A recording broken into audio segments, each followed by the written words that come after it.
እነዚህ ስልኮች 107 ሚሊዮን ብር ያወጣሉ ተብለናል። አልበረከቴ የፍተሻ ኬላ ላይ ነው የተያዙት። አልበረከቴ ማለት ከሐረር ወደ አዋሽ ስትመጡ መሃል ላይ የምታገኙት የጉምሩክ ፍተሻ ኬላ ነው። ዛሬ ስለ ኮንትሮባንድ ልነግራችሁ ነው። በኮንትሮባንድ ንግድ ውስጥ ጠረጋ የሚባል አለ።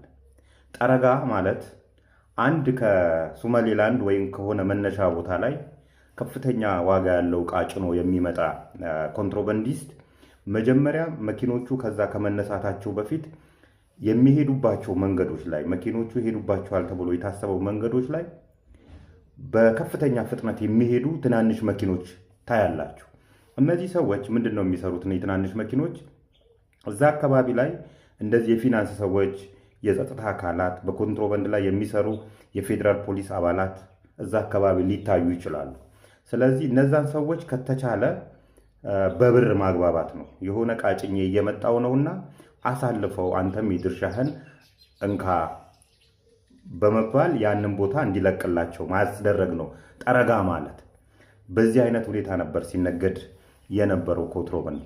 ዛሬ ላይ ኮንትሮባንድ ራሱን የቻለ መንግስት፣ ራሱን የቻለ የሆነ ኪንግደም መስርቶ የፌዴራል መንግስት የማያውቀው፣ የክልል መንግስት የማያውቀው ራሳቸው ኤክስካቬተር አስገብተው፣ ዶዘር አስገብተው፣ ዳምትራክ አስገብተው መንገድ እስከ መስራት ድረስ ደርሰዋል።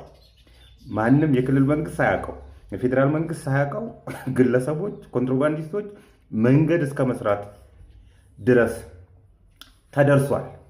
እንግዲህ ይሄ ስልክ 107 ሚሊዮን ብር ያወጣል ተብሏል።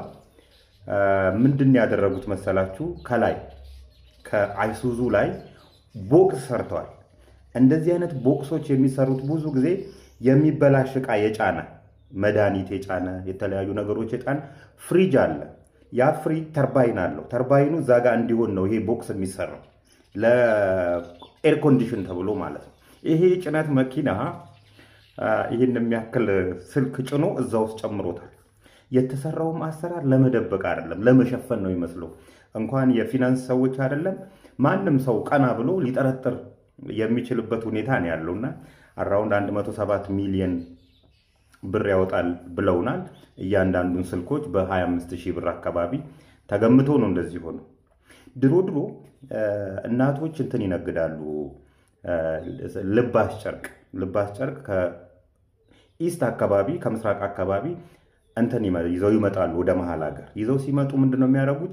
ልብሶቹን በጠቅላላ ይለብሷቸውና እንደዚህ ፍር ብለው ነው የሚሄዱትና እዛ ጋር በየፍተሻ ኬላ ላይ የሚያያቸው ፈታሽ ሳያቀርቶ አይደለም፣ ከሞራልም አንጻር አገር ላይ ከሚያሳድረው ተጽዕኖ አንጻር ወይም ደግሞ ግፋ ካለ 5-10 ብር ይሰጡትና ያልፋሉ። ሳይታወቁ ቀርቶ አይደለም። የአሁኖቹ ግን በጣም ከመደደራቸው የተነሳ ማለት ነው እንደዚህ ምንም አይመጣም። እያንዳንዱ የፊናንስ አካል፣ እያንዳንዱ ፈታሽ፣ ማንኛቸውም ሰው በብር ማለፍ እንችላለን በሚል ነው ለመሸፈን ያህል እንደው ለፀሐይ ያህል በሚመስል ሁኔታ ይሄን ያህል አማውንት ያለው ስልክ ጭኖ ሲመጣ አልበረከቴ ላይ የተያዘው።